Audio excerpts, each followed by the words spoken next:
किसी भी इंसान की मौत हो जाने के बाद उनके परिजनों, उनके रिश्तेदारों और यहाँ तक कि उनके मिलने वाले जो भी लोग होते हैं सभी को बुलाया जाता है और जब सभी लोग आ जाते हैं तभी उनका अंतिम संस्कार किया जाता है। जैसे कि आप जानते हैं कि मुस्लिम धर्म के मुताबिक भी लोग किसी की भी मृत्यु यदि हो जाती है तो उनको मिट्टी देने की जो परंपरा है वह तभी संपन्न मानी जाती है जब उनके परिजन और मिलने वाले सभी लोग वहां पर पहुंच जाते हैं और हिंदू धर्म के मुताबिक यही कार्य किया जाता है। लेकिन दोस्तों, और जब तक कोई भी आदमी नहीं पहुंचे तब तक मिट्टी देने वाली यह प्रक्रिया इसको कोई भी नहीं करता है। यह मैं बात कर रहा हूं मुस्लिम समाज के मुताबिक। लड़की होती है जिसकी लाश उसके घर में मौजूद है और वहां पर उसके परिजन और रिश्तेदारों का आने का तांता लग चुका है। सभी लोग देख रहे हैं एक दूसरे के चेहरे को कि कब चलेंगे इस लड़की को मिट्टी देने के लिए। कुछ लोग जल्दबाजी भी करते हैं और कुछ लोग अभी और रुकने का कहते हैं। दोस्तों, कुछ ही देर में फिर पुलिस भी वहां मौके पर पहुंच जाती है और फिर पुलिस उस सब को अपने कब्जे में लेने की बात करती है। तो उस लड़की के जो और परिवारजन है वो सब मना कर देते हैं कि आप लोग इस प्रकार से इस लड़की के सबको नहीं ले जा सकते।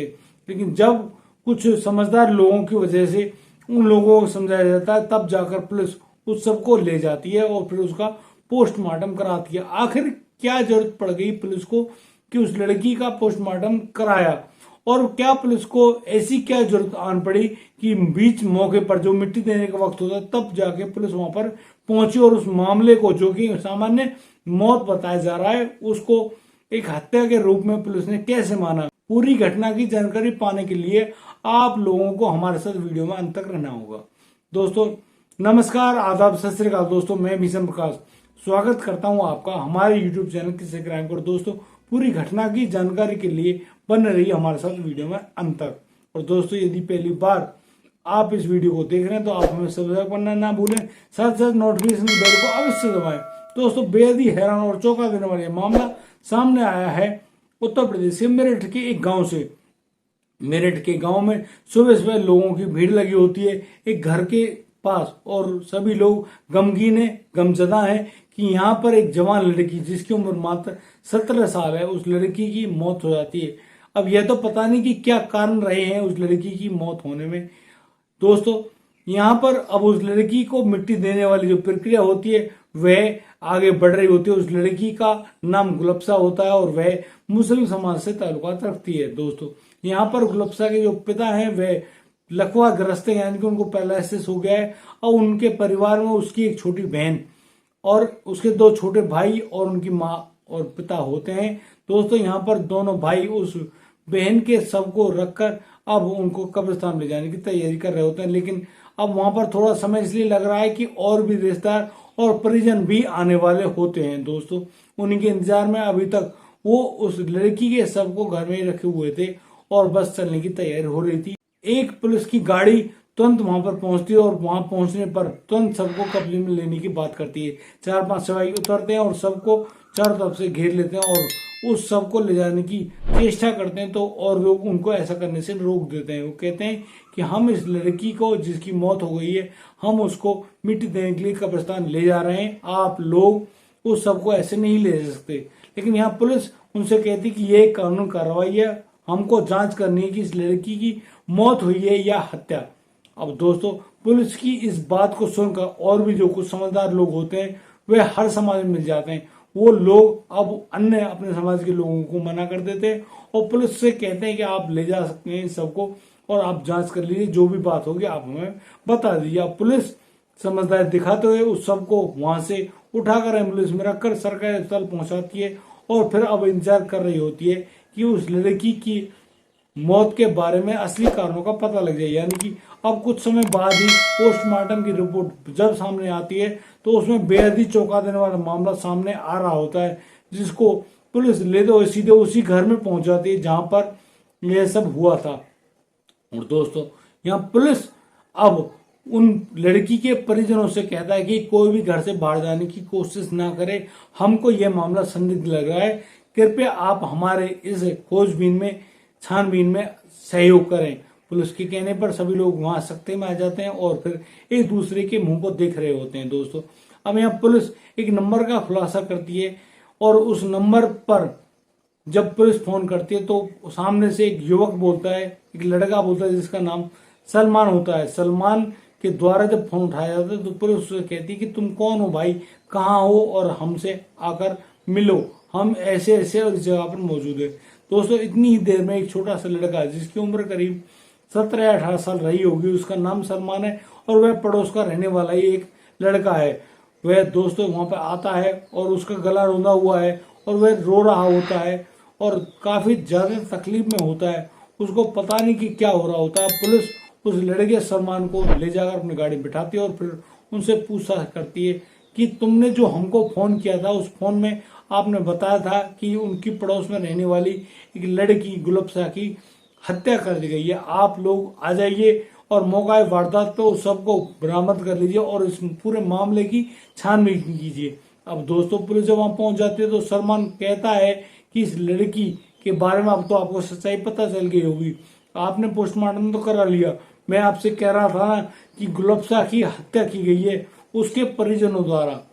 दोस्तों यहाँ सलमान की दी गई तहरीर के मुताबिक अब जो गुलबशा के जो और परिजन हैं, उसके जो छोटे भाई हैं, उसकी माँ को गिरफ्तार कर लिया जाता। उन तीनों को गाड़ी में बिठाकर थाने लाया जाता और फिर अब पुलिस उनसे पूछताछ कर रही होती है। और दोस्तों यहाँ पर जो गुलबशा के जो छोटे भाई हैं, एक का नाम नाजिम है और एक का नाम दानिश है, वो लोग अब अपने ऊपर लगाए गए जुर्म को कबूल कर लेते हैं और वो कह रहे होते हैं कि हमें पहले ही मालूम था कि हमारे इस मामले में ये सलमान नाम का लड़का जरूर सामने आएगा। हमने अपनी बहन को बार बार मना किया था कि तुम इस सलमान से मिलना छोड़ दो, लेकिन हमारी बहन इस बात को नहीं मानती थी। और फिर सलमान बताता है कि वह उनकी जो बहन यानी गुलबशा जिसको वो प्यार करता था, उसे उस लड़की से मोहब्बत करते हुए करीब 1 साल से ज्यादा समय हो गया था।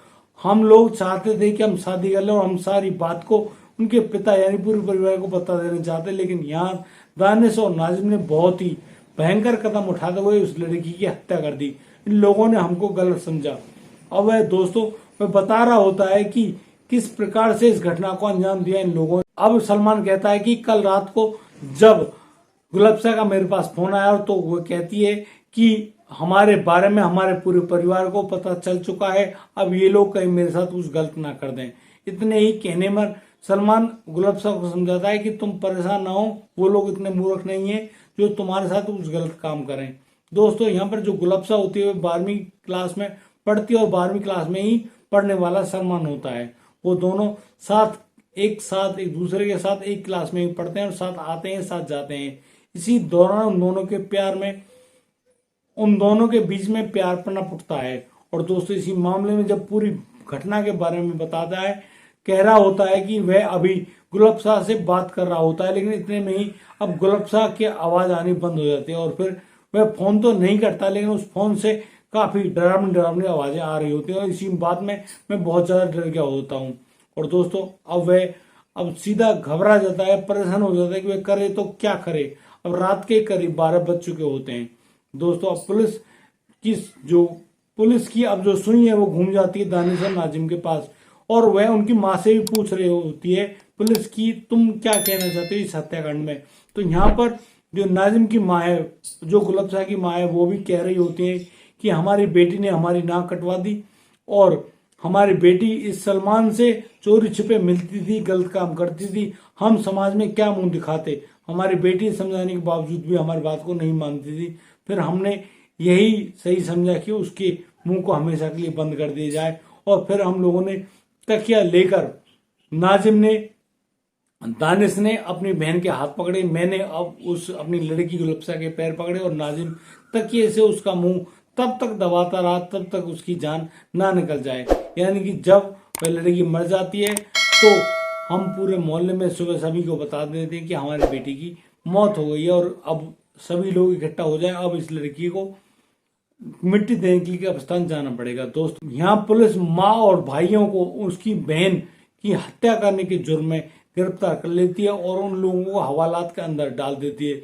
यहाँ पुलिस अब सलमान से भी कहती है कि सलमान तुमने सही कदम उठाया जो पुलिस को सही जानकारी उचित समय पर दी, जिसकी वजह से हमने हत्या आरोपियों को गिरफ्तार कर लिया। दोस्तों क्या नाजिम और नाजिम की मां ने अच्छा कदम उठाया अपनी बेटी की जान लेकर? यार उन लोगों ने जो भी कदम उठाया वो बेहद ही गंभीर है।